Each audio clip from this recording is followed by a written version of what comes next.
I don't know if you guys can see how high the water's going right now, but it's up there to the bricks on that toilet. And in the 15 years it is high before. Look at this.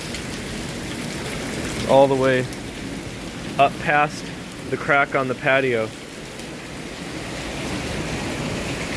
It's up here. This is higher than it got in 2008 during Hurricane Ike. So, yeah, and it's filling up the hot tub again too. That is really, really insane. I never thought I'd see this.